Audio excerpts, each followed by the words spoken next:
senantiasa ya Tuhan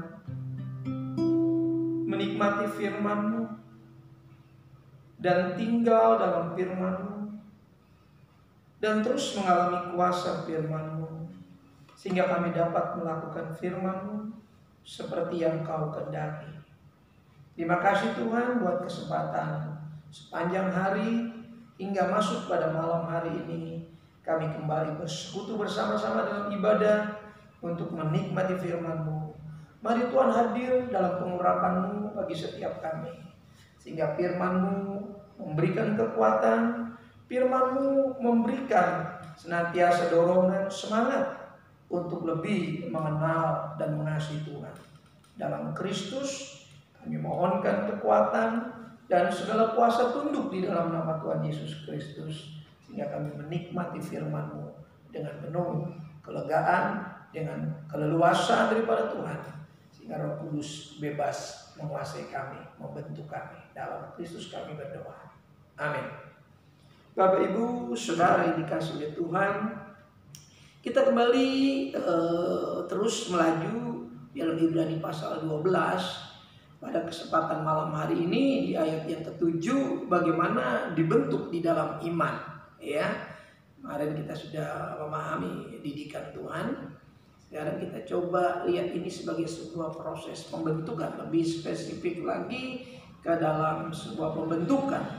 Tentu kita bisa memahami ini di dalam iman, sehingga dibentuk di dalam iman, maka dengan imanlah kita bisa memahami proses ini. Ibrani pasal 12 ayat yang ke-7 saya akan bacakan bagi kita semua terlebih dahulu. Ibrani pasal 12 ayat yang ke-7, jika kamu harus menanggung ganjaran, Allah memperlakukan kamu seperti, ya garis bawahi, seperti anak. Di manakah terdapat anak yang tidak dihajar oleh ayahnya? Bapak Ibu, di luar iman kita tidak bisa memahami pembentukan Tuhan, ya. Ya mungkin awalnya kita pasti juga tidak mengerti, ya mengapa kita dihajar, ya. Oh seperti ini. Seringkali kalimat ini kedengarannya mengerikan, ya ketika dia dihajar Tuhan.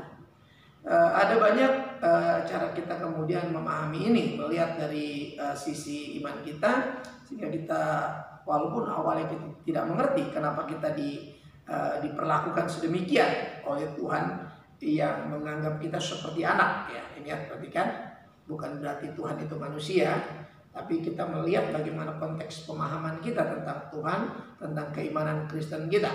Sehingga di poin yang pertama kita akan lihat, kita akan mempelajari cara Allah memperlakukan kita orang percaya. Di poin yang pertama, bagaimana dibentuk di dalam iman. Di dalam ayat yang ke-7 kita akan mempelajari cara Allah memperlakukan kita orang percaya. Jadi dikatakan seperti Allah memperlakukan kamu, ya, seperti anak. Jika kamu harus menanggung ganjaran, perhatikan ini sebuah proses, ya. Allah memperlakukan kamu seperti anak. Kita lihat di poin ini, kita lihat bahwa Tuhan, ya, coba membangun sebuah relasi dengan manusia, yaitu pemercaya dia. Kita orang Kristen ini mempercayai dia, bahwa Tuhan mau menunjukkan sebuah relasi hubungan yang sangat dekat dengan manusia yang percaya kepadanya. Ingat, hanya manusia yang percaya kepadanya, yang menerima Yesus sebagai Tuhan secara pribadi, yang akan bisa menyebut ini sebagai sebuah relasi kedekatan, ya. Dibentuk di dalam iman, kita bisa mengerti waktu kita diperlakukan seperti itu, diganjar oleh Tuhan, betapa harus kita lihat ini sebagai sebuah relasi yang dekat dengan Tuhan, yaitu dikatakan seperti ayah dengan seorang anak, ya. Ini hanya ditemukan di dalam kekristenan, saudaraku. Makanya cuma orang Kristen yang manggil Tuhan itu Bapa. Orang lain nggak bisa panggil itu karena konteksnya berbeda. Karena kekristenan ini punya konteks relasi ayah dengan anak, ini yang kita pahami, sehingga kita menyebut dia Aba ya Bapa. Itu hanya terjadi dalam kelahiran oleh Roh Kudus. Kelahiran baru yang dikerjakan Roh Kudus bagi semua orang percaya. Waktu kita bertobat, terima Yesus sungguh-sungguh hidup baru, meninggalkan perbuatan-perbuatan di manusia lama kita, lalu kemudian kita memulai satu tatanan kehidupan yang baru, terjadilah sebuah relasi yang sangat intim, yang sangat dekat, sangat indah sekali, seperti seorang ayah dengan anak. Bagaimana itu bisa ditunjukkan sejak awal kelahiran baru kita, ya, kita mulai merasakan jamahan kasih Tuhan. Kita melihat di dalam Ulangan pasal 8 ayat yang kelima. Ini lihat ini, jadi di poin ini dalam pembentukan iman ini lihat proses ini sebagai sebuah hubungan relasi yang dekat, ya, yang sangat dekat antara Tuhan dengan manusia, ayah dengan anak penggambarannya. Kita lihat Ulangan 8 ayat yang kelima. Ulangan 8 ayat yang kelima. Maka haruslah engkau insaf bahwa Tuhan Allahmu mengajari engkau seperti seseorang mengajari anaknya. Lihat proses yang disebut tadi ganjaran, ketika Tuhan memperlakukan kamu seperti anak. Ada sebuah cara Allah menanamkan didikan, ya. Seperti seorang ayah menanamkan suatu pendidikan dari mulai anak itu lahir dari suatu keluarga. Ketika kita dilahirkan dalam keluarga Allah, ya, ini bahasa Alkitab lagi keluarga Allah. Nanti orang yang di luar sana akan tertawa kalau dengar ini, kok ada keluarga Allah. Ya, cuma konteks kita saja yang bisa memahami ini. Karena kita sudah dilahirkan oleh Roh Kudus, kita bisa menyebut kita keluarga Allah, dilahirkan di dalam Roh Kudus, lalu kita menjadi satu keluarga di dalam Allah. Saudara-saudara kita, saudara-saudara yang seiman di dalam kita, itu yang saudara dalam keluarga Allah. Walaupun semua kita saudara di seluruh dunia, di seluruh negeri kita Indonesia, kita semua bersaudara, tapi ada konteks namanya saudara seiman, satu iman dalam Kristus. Ini yang sudah mengalami proses kelahiran di dalam Roh Kudus, ya, yang tentu tidak dilahirkan dalam Roh Kudus sulit menyebut ini dan sulit menerima hal ini, ya. Bukan tidak bisa, kalau mereka bertobat terima Yesus bisa kemudian memahaminya. Jadi di sini Tuhan mau menunjukkan sesuatu yang harus disadari, diinsafi, disadari, ya. Coba ulang sekali lagi ayat tadi, ya. Harus disadari, diinsafi, ya. Kita secara sadar ini. Ulangan 8 ayat yang 5. Maka haruslah engkau insaf bahwa Tuhan Allahmu mengajari engkau seperti seseorang mengajari anaknya. Jadi ada yang Bapa di sorga atau Tuhan kita Yesus Kristus sekarang kita sebut mau menunjukkan bahwa dia sedang menanamkan sebuah didikan, hal-hal yang alkitabiah, hal yang rohani, hal-hal yang bersifat firman itu dalam diri kita. Ketika kita beriman, orang yang beriman, dia lahir dalam Kristus sebagai orang beriman, diajar-ajari Tuhan kebenaran. Ini harus disadari. Maka kalau orang Kristen nggak mau belajar di dalam imannya tentang firman Allah, ya dia nggak akan merasakan bagaimana Allah menunjukkan, dia nggak akan menginsapinya, menyadarinya bahwa Allah sesungguhnya dalam bentuk proses yang terjadi dalam kehidupan kita adalah Allah, Tuhan kita, Bapa kita sedang menunjukkan cara dia memberikan didikan-didikan, ajaran-ajaran, ya tentu yang bersifat kekal, yang efeknya pada kekekalan. Nah, kita lihat dalam 2 Samuel pasal 7 ayat yang ke-14.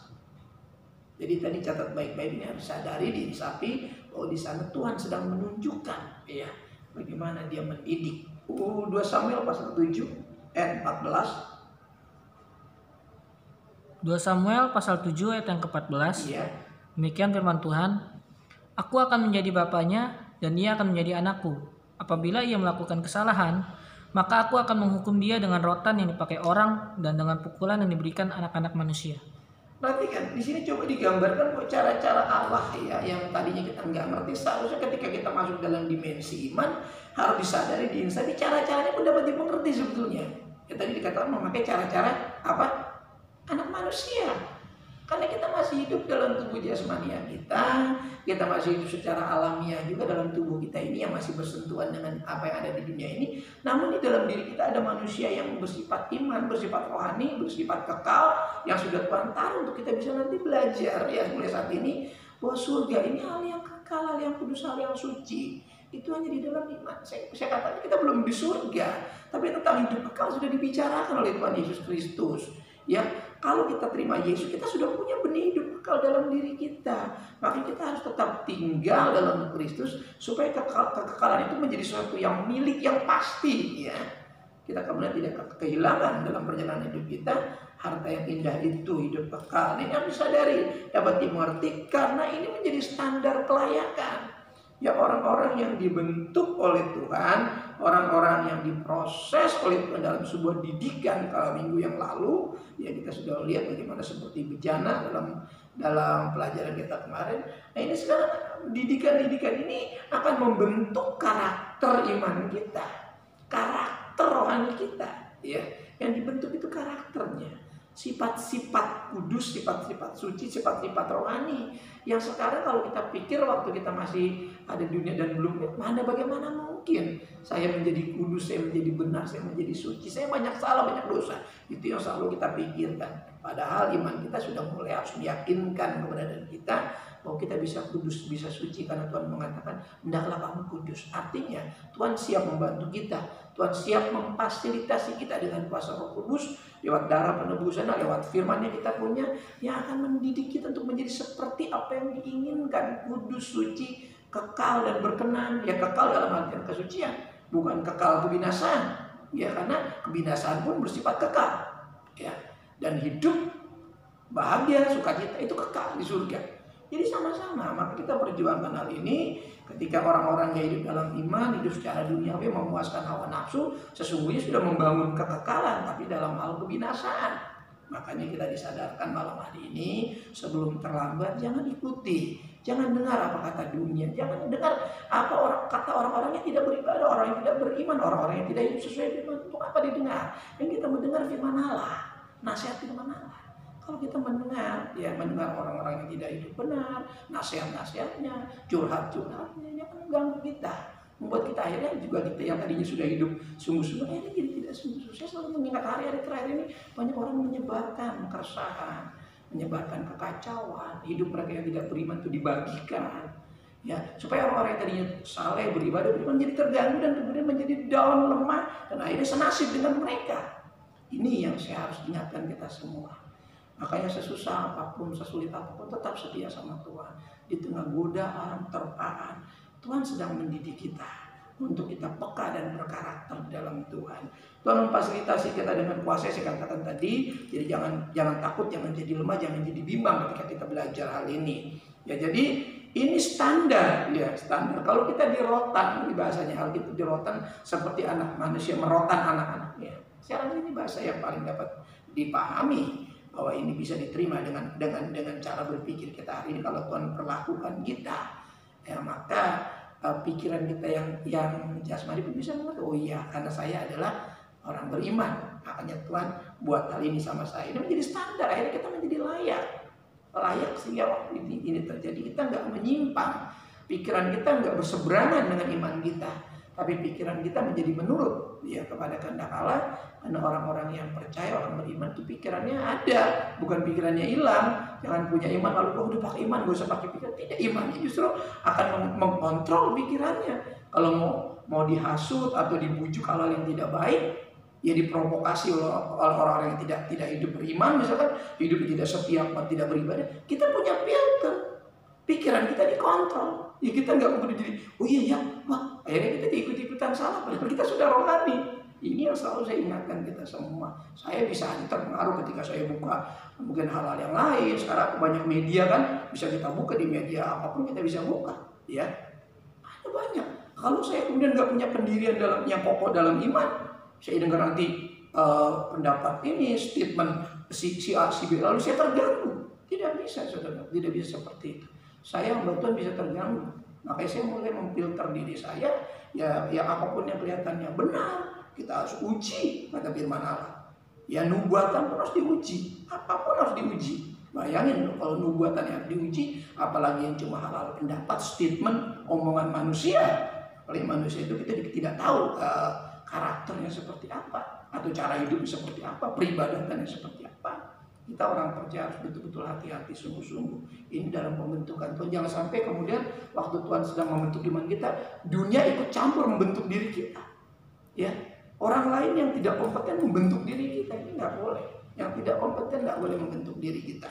Harus firman Allah yang punya peranan membentuk kita sebagai orang beriman, supaya karakter kita tidak menjadi serupa dengan dunia. Kita lihat Amsal 13 ayat 24. Ya, jadi tadi caranya pun dapat dimengerti. Ya, ini menjadi standar kelayakan buat kita kalau Tuhan izinkan itu ada dalam diri kita. Amsal 13 ayat 24. Ayat yang ke-24, Amsal 13 ayat yang ke-24, demikian firman Tuhan. Siapa tidak menggunakan tongkat benci kepada anaknya, tetapi siapa mengasihi anaknya menghajar dia pada waktunya. Perhatikan, saudaraku, kalau Tuhan memperlakukan kita, dia tidak sembarangan membentuk kita, karena kita ini anak-anaknya, bukan anak-anak palsu, notos dalam bahasa Yunaninya, tapi kita anak-anak sungguhan di dalam iman kita, bukan anak-anak palsu atau notos, bukan anak-anakan ya. Bukan, ini anak-anak Allah. Kita sudah dilahirkan oleh Roh Kudus. Ya ini bukan main-main, ini serius saudaraku. Dan kita lihat dalam Amsal 13:24, dan Tuhan selalu punya timing dalam membentuk dia. Tuhan punya waktu, dia nggak sembarangan. Ya, kalau dia waktunya membentuk, dia akan bentuk kita. Yang perlu kita tahu, kalau Tuhan sedang membentuk, kita harus ingat bahwa ini waktu Tuhan. Jadi Tuhan nggak sembarangan. Ya, kapanpun Tuhan mau, Tuhan punya waktu, karena waktu itu punya Tuhan. Kita dikasih waktu itu dari Tuhan. Sekarang kalau kita nggak punya waktu lagi, kita sudah nggak ada hari ini, saudara. Karena kita masih punya waktu, dikasih waktu oleh Tuhan. Ya, hanya orang-orang yang tidak bisa menggunakan waktu ini yang hidupnya kemudian tidak beribadah, tidak mau bersekutu, mengikuti dunia, ikut hawa nafsu dunia, dengarkan dunia, ya kan? Yang didengar bukan firman Allah tapi dunia, ya. Dunia mengerikan, dunia menakutkan, dunia meresahkan, menggelisahkan. Tapi saudaraku, timing Tuhan, waktu Tuhan itu selalu tepat. Coba diulang sekali lagi supaya lebih jelas. Ini Amsal 13:24. Perhatikan. Amsal 13 ayat 24 ya, ayat yang ke-24. Demikian firman Tuhan. Perhatikan. Siapa tidak menggunakan tongkat benci kepada anaknya, tetapi siapa mengasihi anaknya menghajar dia pada waktunya. Perhatikan, kalau Tuhan menganggap kita sebagai anak, seperti anak, ya dikatakan Allah memperlakukan kamu seperti anak. Tuhan tidak segan-segan juga. Kalau memang itu perlu, saya rasa Tuhan kasih kekuatan kok. Nggak mungkin Tuhan hajar kita babak belur kalau kita nggak sadar, pingsan dan kita lalu binasa. Tidak mungkin, tidak mungkin.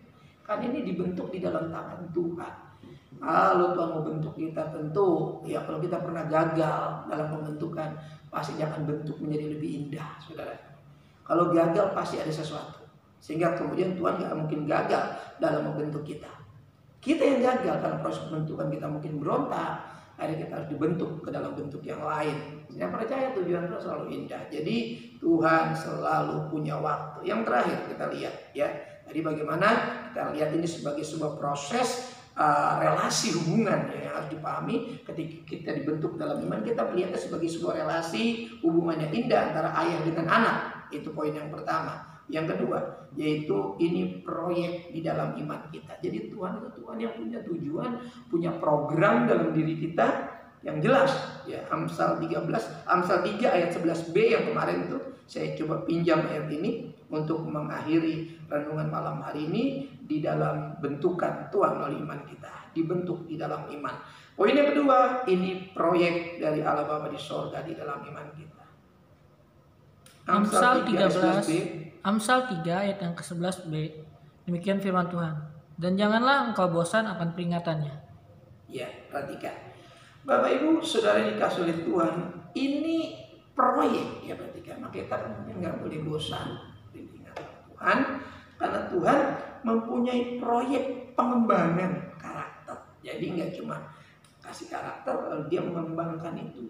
Pengembangan karakternya terjadi ketika kita berproses dengan apa yang Tuhan mau untuk menjadikan kita, melatih otot-otot kita dalam berkarakter, melatih kepekaan kita dalam berkarakter, melatih kemudian reaksi kita. Apakah kita bereaksi rohani atau kita tidak bereaksi rohani ketika itu terjadi. Kalau kita bereaksi rohani, waktu terjadi bentukan Tuhan, maka yang keluar adalah pujian, pengagungan, penyembahan, menjadi sesuatu yang harum. Ya. Ketika terjadi tekanan, di pressure begitu, lupa di press begitu, lalu yang keluar bukan jeritan, bukan keluh kesah, ya. Sepertinya kok kita dihimpit gitu. Tapi kemudian yang keluar puji-pujian, pengagungan. Nah, kalau ini proyek pengembangan, maka karakter akan berkembang, ya. Maka yang terjadi kenapa? Waktu kita diproses luar biasa, ya semua kita pernah dibentuk luar biasa, setiap hari itu beragam. Lalu Roh Kudus bekerja di sana. Kalau kita menyerah, kita percaya, kita ikut bermitra dalam proyek ini, masuk ke dalam dimensi ini, maka Roh Kudus berkarya memampukan kita, menghadirkan puji-pujian keluar dari dalam hati kita melalui mulut kita, agar ini kemudian menjadi ingat-ingatan kita, ini menjadi penanda bagi kita, ya, bahwa Tuhan akan berbuat sesuai dengan firman-Nya. Perhatikan, kita harus ingat ini ada penandanya bahwa Tuhan itu bertindak nggak pernah keluar dari firman. Karena hari ini kita punya firman, punya perkataan yang sudah dibukukan, yang kita yakini sebagai sebuah perkataan firman Allah. Ya, setiap tulisan-tulisan yang mati ini kalau dibaca kemudian saya katakan menjadi rema, ya, firman yang mati, yang logos ini udah mati, dibaca, diperdengarkan sampai telinga kita mendengar, lalu muncul iman. Ya, saya selalu ingatkan berulang-ulang, iman itu timbul dari pendengaran. Ya, kalau kita baca, kita mendengar, lalu kemudian jadi etos, jadi keyakinan, jadi anutan buat kita. Baru mempengaruhi gerak kita, lifestyle, gaya hidup kita, bereaksi. Itu yang saya katakan tadi, reaksi terjadi. Ini penanda ya, kita bisa bereaksi. Apakah reaksi kita kemudian bisa merespon firman Allah, bahwa apa yang terjadi sesuai dengan firman Allah, atau justru kita bereaksi sebaliknya. Nah, jadi Tuhan pasti akan bertindak sesuai dengan firman-Nya, ya. Ini menjadi landasan sebetulnya dalam Ibrani 7, 12 ayat 7 ini, yaitu Amsal 3 ayat yang ke-11, ya. Itu menjadi landasan. Dan Bapak Ibu, Saudara yang dikasihi Tuhan, ini sungguh-sungguh harus kita pahami, ya, supaya apa? Supaya kemudian kita menyadari, seringkali kasih Allah ini juga dikenal lewat proses pengajaran, ya. Ini yang sulit dimengerti. Bagaimana mungkin Pak Pendeta kok kasih Allah bisa dikenal lewat proses pengajaran? Justru kalau gampang dipahami itu bukan Tuhan. Makanya saya katakan kita bisa mengenal kasih Tuhan itu lewat pengajaran. Ya, malam ini kasih Tuhan itu bisa dikenal secara luas. Namun kadang kasih Allah ini bisa kita kenal atau perlu kita kenal lewat proses pengajaran atau pembentukan dalam bahasa yang lainnya. Bapak Ibu sudah dikasih oleh Tuhan, pelajaran kita malam hari ini di Ibrani 12 ayat 7 sampai di sini. Kiranya 2 poin ini menjadi bahan renungan kita dalam seminggu berjalan ini, sampai bertemu dalam renungan berikutnya, di pasal berikutnya. Kiranya Allah Roh Kudus ya terus memberikan inspirasi, motivasi, spirit kepada kita untuk mengasihi Tuhan. Kita tunduk kepala. Terpujilah Bapa Tuhan kekal selama-lamanya dalam Kristus. Hamba-Mu sudah berhenti memperkatakan firman-Mu. Kiranya firman-Mu menambah wawasan, hasanah kerohanian kami, perbendaharaan rohani kami, supaya apa yang kemudian memperkaya diri kami semata-mata adalah kasih karunia Tuhan di dalam firman Allah. Siapapun kami yang sudah bersedia meluangkan yang terbaik waktunya untuk belajar bersama-sama firman Tuhan, tidak ada yang tidak keberkatan malam hari ini. Bukan cuma keselamatan hidup kekal, namun saat kami masih ada di bumi ini sebagai pemercaya Yesus, kami beroleh damai sejahtera, sukacita, kekuatan, penghiburan, bahkan pemeliharaan Tuhan, perlindungan Tuhan menjadi nyata. Karena firman Tuhan akan mengejawantah menjadi satu sukacita yang besar dalam diri kami ketika kami menerimanya dengan tulus dan ikhlas, dengan penuh sukacita. Di dalam Kristus kami berdoa. Amin. Bapak Ibu, saudara yang dikasihi Tuhan, pada kesempatan malam hari ini izinkan saya menyampaikan penyampaian bahwa menjelang Paskah saya minta kita semua berdoa supaya kita beroleh kesempatan kemurahan untuk bisa merayakan Paskah dalam keadaan yang baik, mengenang, mengingat dan menjalani kehidupan Kristus ya di masa-masa yang lampau ketika dia menebus manusia, sehingga kuasa Paskah itu kemudian akan mempengaruhi kehidupan kita. Dan program-program kepanitiaan yang sudah disepakati kiranya boleh dijalankan, dan doakan juga untuk dana yang dibutuhkan. Ada kegiatan-kegiatan yang akan dilakukan di masa raya Paskah. Kiranya Tuhan campur tangan. Doa saudara dan saya sangat dibutuhkan untuk menyambut Jumat Agung dan Minggu Paskah. Kiranya saudara semua sehat rohani jasmani. Dan doa saya bagi kita semua yang hari ini join dalam keadaan mungkin masih dalam proses penyembuhan pemulihan, tetap tenang, tetap renungkan firman Tuhan, tetap beribadah di rumah masing-masing dengan penuh percaya bahwa mujizat masih ada, mujizat masih terjadi. Saudaraku, tetap gunakan protokol kesehatan yang sudah ditetapkan, gunakan masker, tetap mencuci tangan atau kemudian mandi apabila bepergian jauh, dan kemudian tetap menjaga jarak, hindari kerumunan supaya kita semua tetap tunduk dan hormat kepada pemerintah seperti yang Tuhan ajarkan kepada kita. Dan saudara yang beribadah di rumah tetap beribadah dengan sungguh-sungguh. Saudara yang beribadah di gereja tetap beribadah dengan taat, dengan sungguh-sungguh. Tuhan memberkati kita semua. Sebentar kita akan melewati malam ini, kita tunduk kepala, kita masuk dalam syafaat dan berkat. Terima kasih buat malam hari ini, buat sukacita, buat semangat, buat gairah untuk beribadah dan belajar firman Tuhan. Kami mau terus setia sampai akhir kehidupan kami. Kami mau terus setia sampai Tuhan datang. Ketika Tuhan datang tiba-tiba, kami didapati sedang setia. Kami akan berbahagia sesuai dengan iman keyakinan kami lewat firman Allah. Kami percaya keberkatanlah kami semua. Anak-anakmu yang dalam proses penyembuhan pemulihan dari sakit, di dalam nama Yesus sembuh. Oleh karena iman kepada Yesus Kristus, doa kami dengan yakin kami doakan besar kuasanya. Yang dalam kekurangan, baik kekurangan keharmonisan dalam rumah tangga, Tuhan berkati dengan anugerah cinta kasih yang diperbaharui. Yang kekurangan ekonomi, makan minum pakai keuangan, juga Tuhan limpahkan berkat, mudahkan rezeki setiap kami, dan tutup bungkus setiap kesehatan kami semua. Apa yang kami hirup, sentuh, makan minum pakai, kami serahkan ke dalam pemeliharaan perlindungan Tuhan. Keluar masuk kami, sistem imun kami terjaga di dalam kuasa Tuhan, dan kami juga boleh menjaga kesehatan kami dengan penuh kewaspadaan, sehingga kami aman dalam perlindungan Tuhan. Menyerahkan para lansia, janda, duda, single parent, para balita, batita, Tuhan berkati semua.